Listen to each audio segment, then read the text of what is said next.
The bell above the door chimed softly as Sarah Martinez walked into McKinney's gun shop on a quiet Tuesday afternoon. The 34-year-old woman moved with purpose, her eyes scanning the display cases filled with various firearms. She wore simple jeans and a plain gray t-shirt, her long dark hair pulled back in a practical ponytail. Nothing about her appearance suggested what she had experienced or what she was capable of.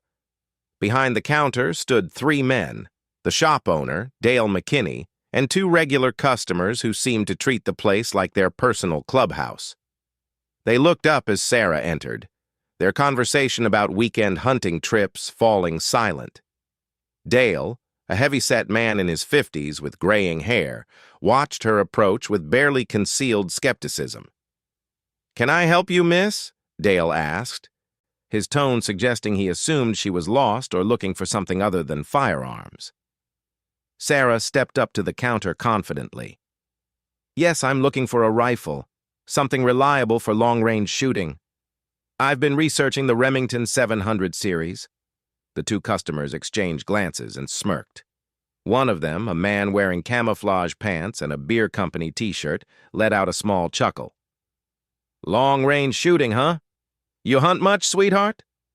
Sarah's jaw tightened slightly at the condescending tone, but she kept her voice steady. "I'm not looking to hunt.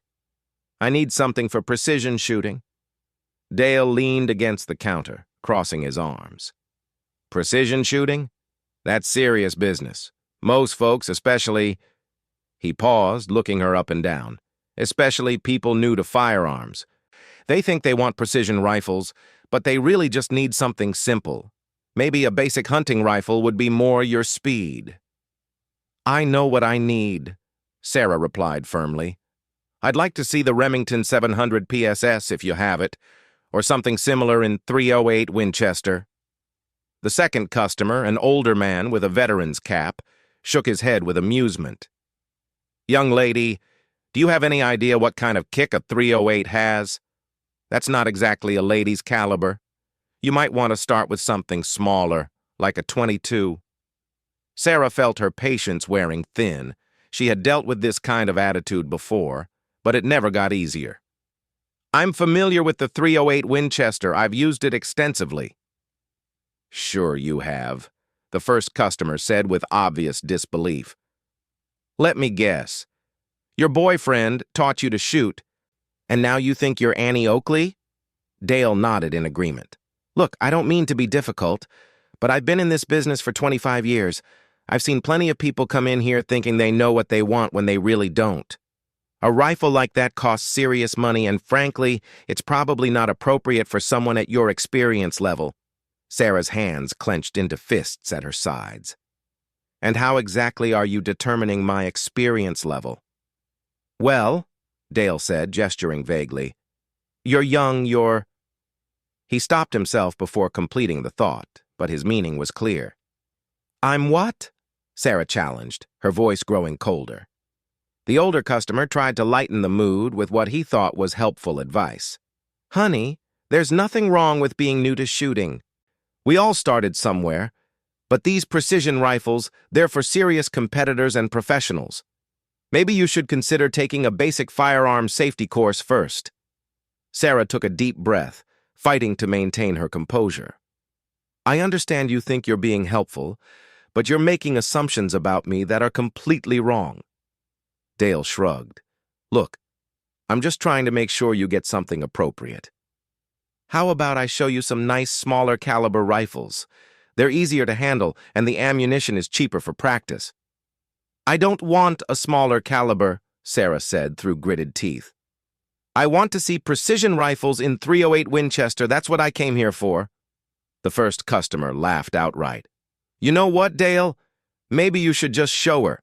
Let her see how heavy it is, how complex the adjustments are. Once she feels that recoil, she'll understand why we're trying to steer her towards something more reasonable." Dale seemed to consider this for a moment. "You know what? Fine. But I'm telling you right now, when you realize it's not what you thought it would be, don't blame me."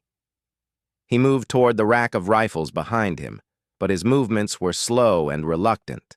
Sarah watched him, her frustration building. This was exactly the kind of treatment that made her question whether she wanted to deal with civilian gun stores at all.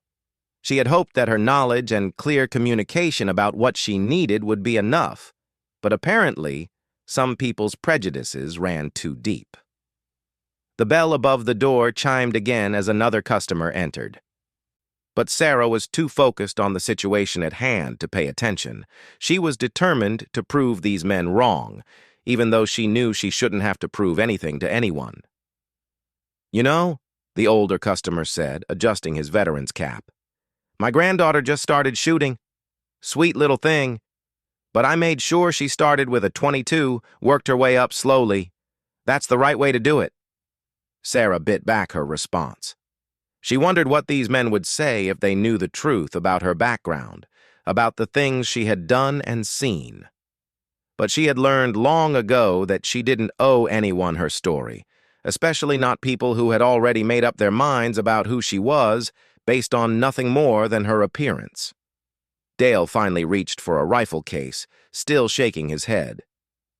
"I hope you brought your credit card," he said sarcastically, "because when you realize this isn't for you, I don't do returns on special orders." The tension in the small shop was thick enough to cut with a knife. Sarah stood her ground, knowing that the next few minutes would determine whether she walked out empty-handed or finally got the respect she deserved.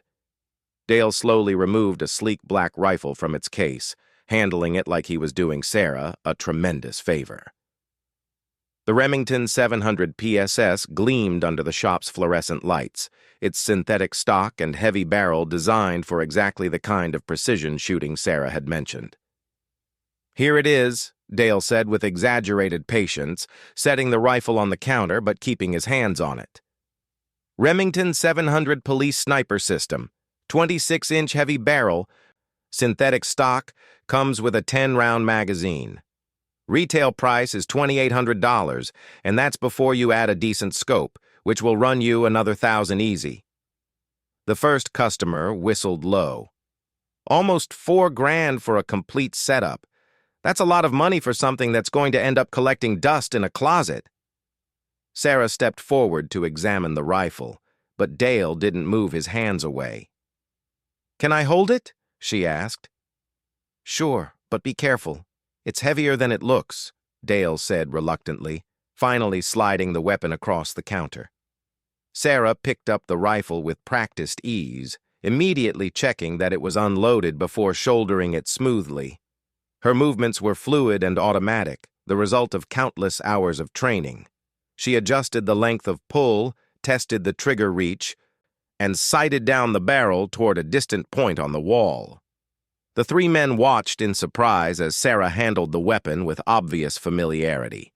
Her stance was perfect, her grip confident, and she manipulated the bolt action like she had done it thousands of times before. "Okay," the older customer admitted grudgingly. "You clearly know how to handle a rifle. But knowing how to hold one and being able to shoot accurately at long range are two very different things." Sarah lowered the rifle and looked at him directly. "What would you consider long range?" "Well," he said, puffing up with self-importance, "I can hit a target at 300 yards pretty consistently. That's good shooting for most people." 300 yards, Sarah repeated thoughtfully. "That's a good start." Dale frowned at her response. "A good start? Lady, 300 yards is serious long-range shooting for most people. Don't act like it's nothing." "I wasn't acting like it was nothing," Sarah said calmly. "I was just saying it's a good start for building longer-range skills." The first customer laughed harshly. "Longer range? What, you think you can shoot farther than a guy who's been hunting for 30 years? Before Sarah could respond, the door chimed again, and a tall, distinguished man in his 50s entered the shop. He wore dress pants and a button-down shirt, but there was something unmistakably military about his bearing. His gray hair was neatly trimmed, and his posture was ramrod straight. "Afternoon," the newcomer said politely, nodding to the group. His eyes briefly took in the scene. Sarah holding the precision rifle, The three men clustered around her with skeptical expressions. "Be with you in a minute," Dale called out, then turned back to Sarah. "Look, I'm not trying to be difficult, but I really think you should reconsider. This rifle is designed for professionals. Military snipers, police marksmen, that kind of thing. It's not a toy." The newcomer's eyebrows rose slightly at Dale's comment, but he remained silent, browsing the handgun display case near the entrance. Sarah's patience finally reached its limit. "I understand exactly what this rifle is designed for. I know its capabilities, its limitations, and its intended use. I'm not some weekend warrior looking for a trophy piece." "Then what are you?" the older customer challenged. "Because you sure don't look like any professional marksman I've ever met." "Maybe that's because you have a very narrow idea of what a professional marksman looks like," Sarah shot back. The first customer scoffed. "Right. Let me guess. You're some kind of secret agent or something?" The newcomer by the handgun case had gone very still, listening intently to the conversation. Something about Sarah's bearing and the way she handled the rifle had caught his attention. Dale decided to end what he saw as a pointless discussion. "Look, I'm not going to sell you this rifle. You can get angry if you want, but I don't think it's right for you, and I'm not comfortable with the sale." Sarah stared at him in disbelief. "You're refusing to sell me a legal firearm because you don't like my gender or my age?" "I'm refusing because I don't think you understand what you're buying," Dale replied defensively. "That's discrimination," Sarah said firmly. "That's good business," the older customer interjected. "Dale's protecting himself and you. When you realize you can't handle that rifle, you'll thank him." The newcomer finally spoke up from across the shop, his voice calm but carrying clear authority. "Excuse me, but did I hear correctly? You're refusing to sell this woman a rifle based on your assumption about her capabilities?" Dale turned toward him, slightly irritated by the interruption. "This doesn't concern you, friend. I'm just trying to make sure people get what they actually need." The newcomer walked slowly toward the counter, his eyes fixed on Sarah. There was something in his expression, recognition, perhaps, or growing understanding. "And how exactly are you determining what she needs?" the newcomer asked quietly. 25 years in this business," Dale said proudly. "I can tell when someone's in over their head." The newcomer stopped directly across from Sarah, studying her face intently. "Ma'am, if you don't mind me asking, what's your experience with precision rifles?" Sarah met his gaze steadily. Something about this man was different from the others. His question seemed genuine, not condescending. "Extensive," she replied simply. "Extensive how?" he pressed gently. Sarah hesitated for a moment, then made a decision. "Military service, multiple deployments." The shop fell completely silent. The three men who had been so confident in their assumptions suddenly looked uncertain. The newcomer nodded slowly, a slight smile playing at the corners of his mouth. "What's your longest confirmed hit?" Sarah looked at him for a long moment before answering. 862 meters. Afghanistan, 2018. The color drained from Dale's face. The two customers suddenly found the floor very interesting to look at. The newcomer extended his hand to Sarah. "Colonel James Patterson, U.S. Army, retired. And you are?" Sarah shook the colonel's hand firmly. "Sergeant First Class Sarah Martinez, 1st Battalion, 75th Ranger Regiment, recently separated." Colonel Patterson's eyes widened with genuine respect and surprise. "Rangers? Ma'am, it's an honor to meet you." He turned to face Dale and the two customers, his voice taking on a commanding tone that made them all stand straighter unconsciously. "Gentlemen, do you have any idea who you're talking to?" Dale shifted uncomfortably. "Well, she didn't say she was military." "She shouldn't have to," Colonel Patterson said sharply. "But since you need it spelled out for you, let me educate you. Sergeant First Class Martinez here is part of an elite group. The 75th Rangers are among the most highly trained soldiers in the world, and if she's telling you she made a shot at over 800 meters, that means she was operating as a designated marksman in one of the most dangerous places on Earth. The older customer with the veteran's cap looked mortified. I didn't know. I served too, but I was just regular Army. Never saw combat. Colonel Patterson wasn't finished. Sergeant Martinez, how many deployments? 3 to Afghanistan, 1 to Iraq, Sarah replied quietly. 4 combat deployments, the colonel repeated, looking directly at Dale. And you were questioning whether she could handle a civilian precision rifle? Sarah appreciated the colonel's support, but she wanted to make her own point. Colonel Patterson, with respect, I don't need anyone to fight my battles for me. The colonel smiled and nodded. Of course not, Sergeant. But sometimes civilians need education about what real service members are capable of. Dale was sweating now, realizing how badly he had misjudged the situation. Look, I'm sorry. I didn't know about your service. I just assumed. You assumed wrong, Sarah said firmly. You assumed that because I'm a young woman, I couldn't possibly know about firearms.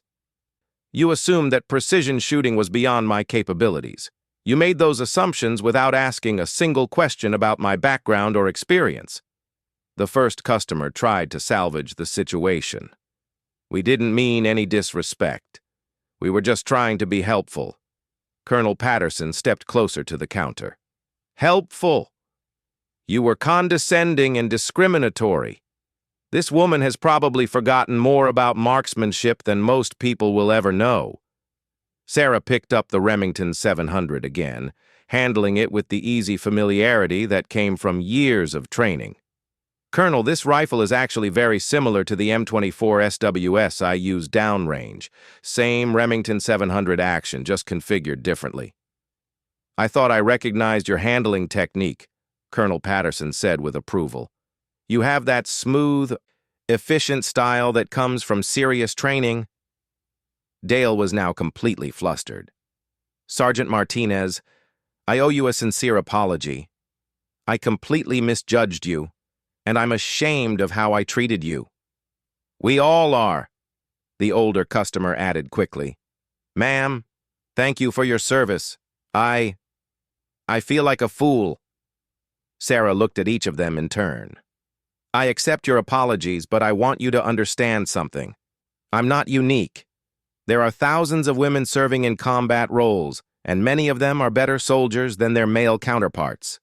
When you make assumptions based on appearance, you disrespect all of them. Colonel Patterson reached into his wallet and pulled out a business card. Sergeant Martinez, I run a civilian precision shooting school for law enforcement and military veterans. We could use someone with your background as an instructor. That's very kind of you, Colonel, but I'm actually starting a new job next week. FBI Hostage Rescue Team.